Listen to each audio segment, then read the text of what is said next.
Alright, meron tayong ngayon, project. Ito ay pagpapalit ng pulley set.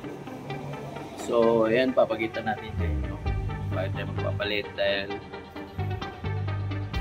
maingay na yung panggilid. MXI yan. So matagal na natin ginagamit yan, galing pa Mindanao. So gawin natin, dahil mumurahin lang ang nilagay natin dati. Magpapalit tayo ngayon ng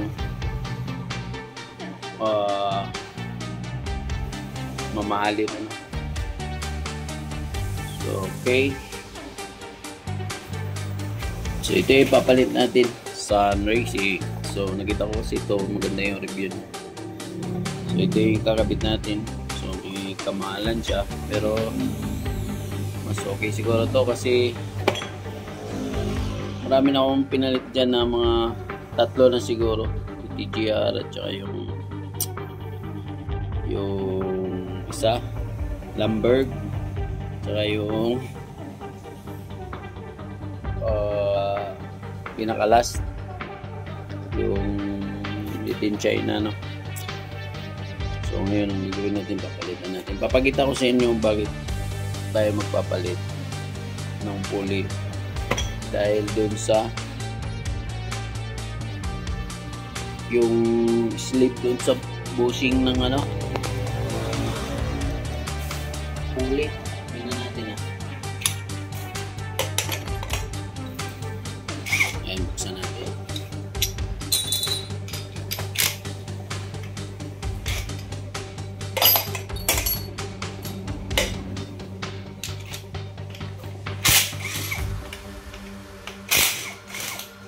So ito ay mix ito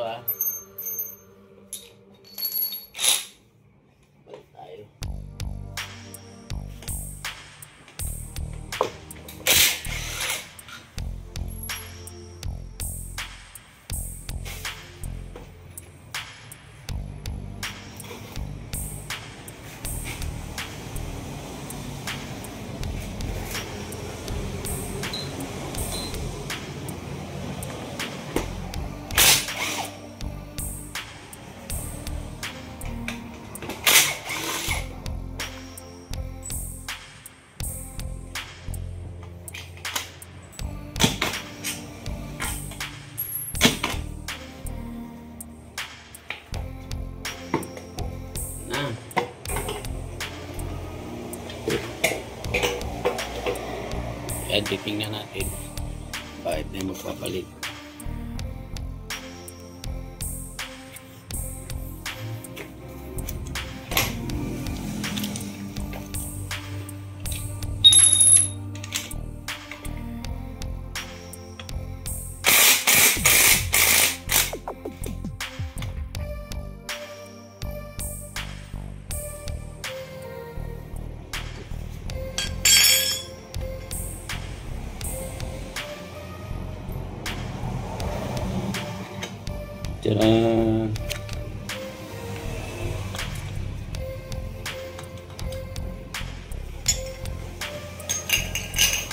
Dahil dito, ayun, lumabas na siya. Ayan, makita nyo, ayan, lumabas. So ayan lumabas na siya, tumukod na. So ayan, papalitan na natin to, dahil ganito nga yung issue niyan, yung mga aftermarket na.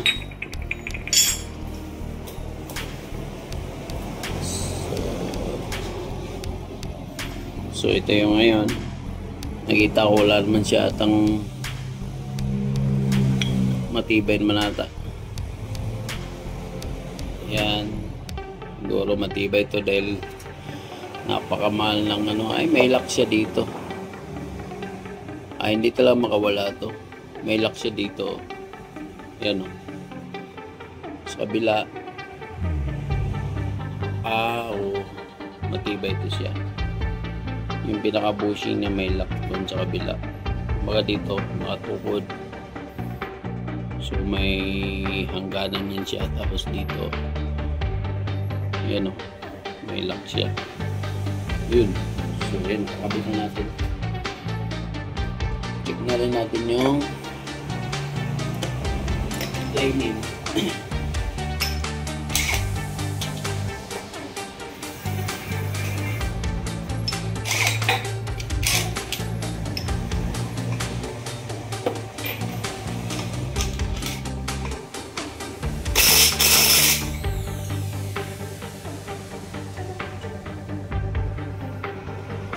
Okay. So, okay pa naman yung line.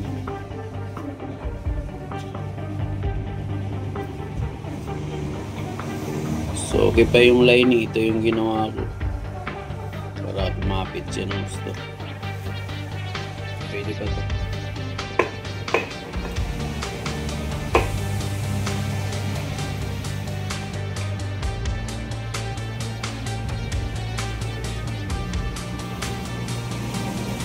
So, wala naman siyang dragging, hindi naman siya nasunog. Ayan. So, ito, mumurahin lang to. PPGR.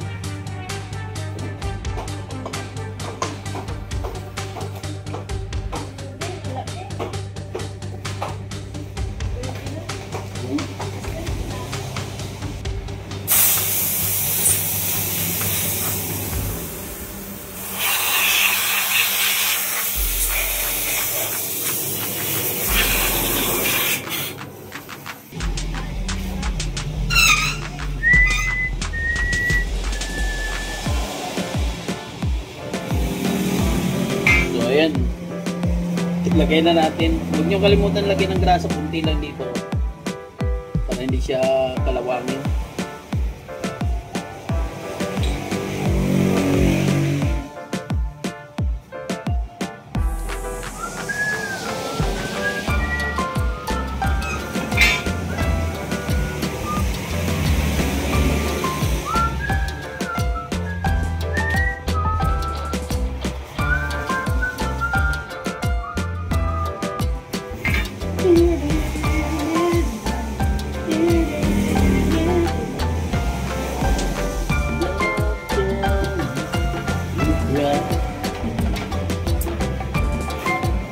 Dito, repack nyo rin to kahit hindi nyo buksan. Ito lang, itong pin bearing.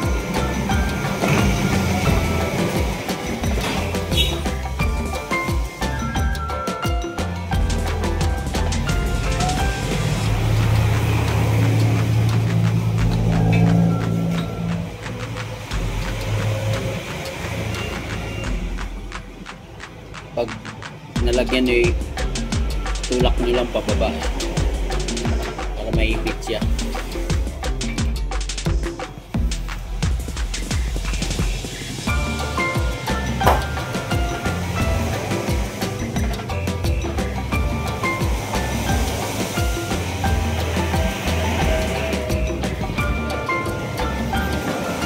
Para pumasok yung grasa sa loob. Tapos lagay na natin.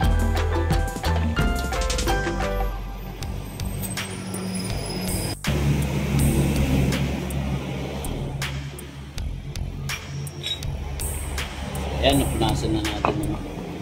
So, lalagay natin, may kasama naman siyang may kasama siyang washer. Ito.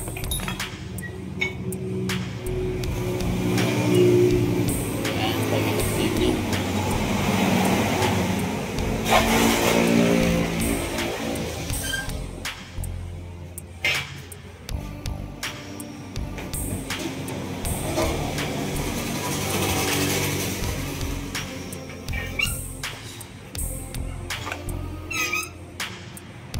So ito yung dahilan bakit nagpalit tayo ito. Dalawang ito, no? Pero buga siya. Kaya maingay siya. Tak tak tak. So ayan, babandalin din natin kung ano ang plane niya, no? Ayan. Ito yung kasama niya, washer dalawa. Manipis at saka makapal. Kayo na mag-tune kung anong no. So, balik na natin yung flyball niya.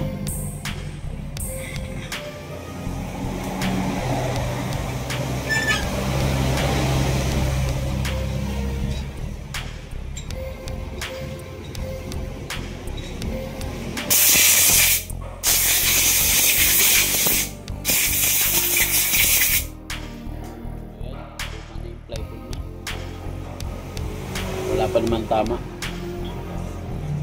Bilog pa rin. So, lalagyan natin. Ayan.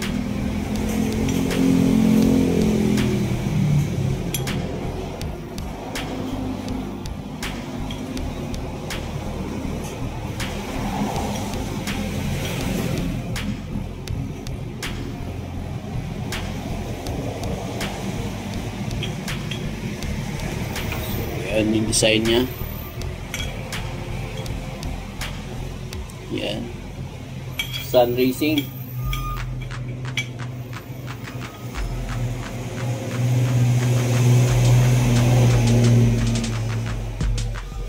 Bushing. Sama din bushing. Oh, bushing.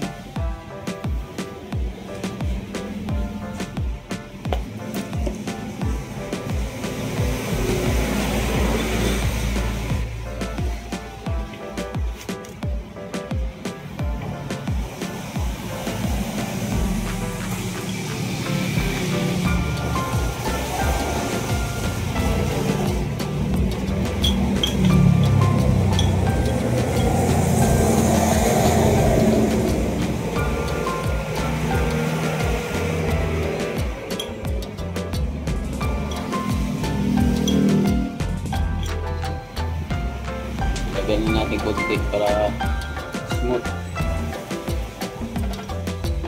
Bukas pang positive. Konti lang.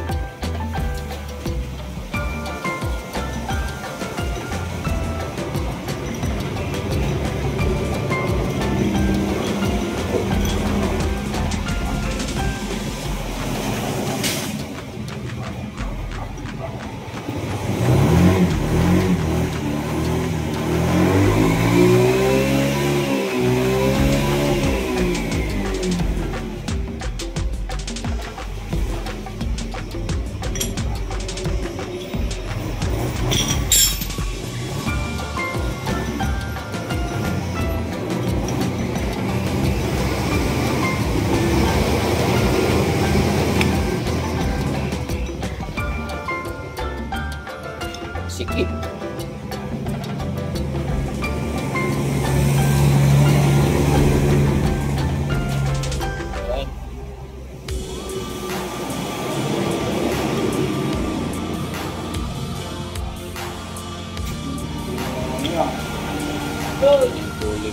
Utang mo na isin mo ka lang.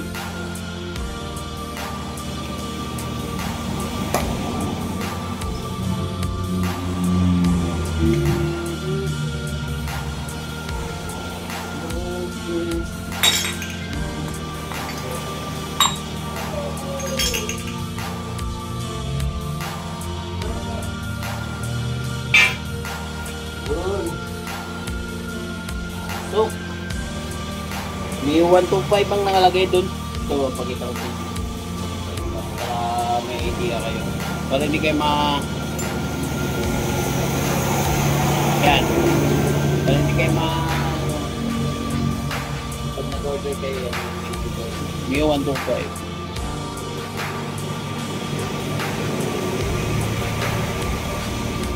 Palit mo tayong belt. 44D. Bago natin. Mapagpag nga siya. Pag manipis, mataas yung torque. Malakas siya sa arangkada. So, tingnan natin to. Try ko. Balitaan ko kayo pag anong performance pagbago.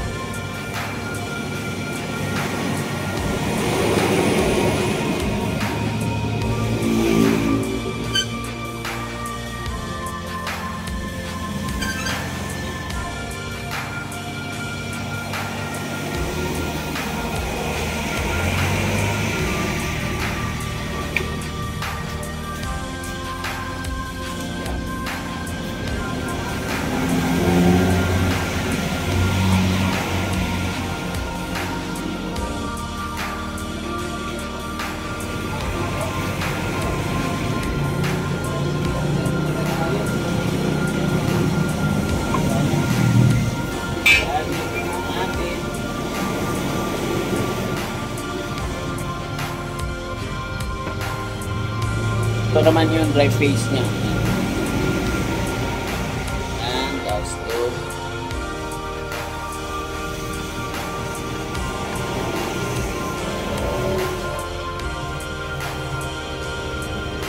ayan, maganda siya, masikip. Pagka hindi umuga yung electric. Good.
Yan, ikabit na natin. Tapos panda rin natin. Titingnan natin kung anong mapagpag pa siya.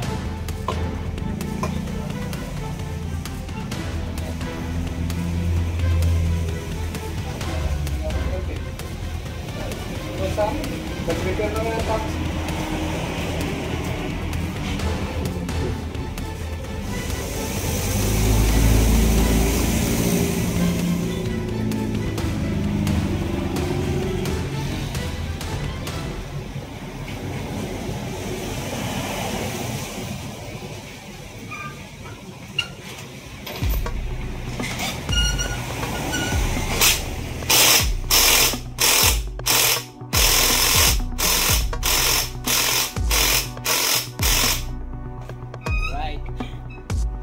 Sigurado siya. Kita ng gusto.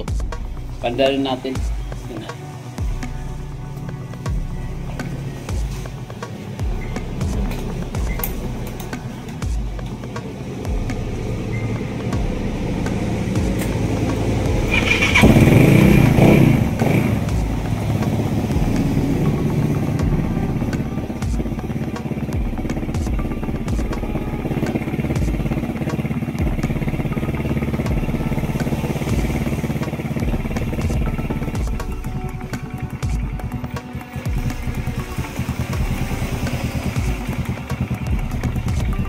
So ayan, okay na okay siya. So nakataas din yung belt to. So may washer tayo nilagay isa. Yung dati kong washer. Yung washer na hindi ko nilagay.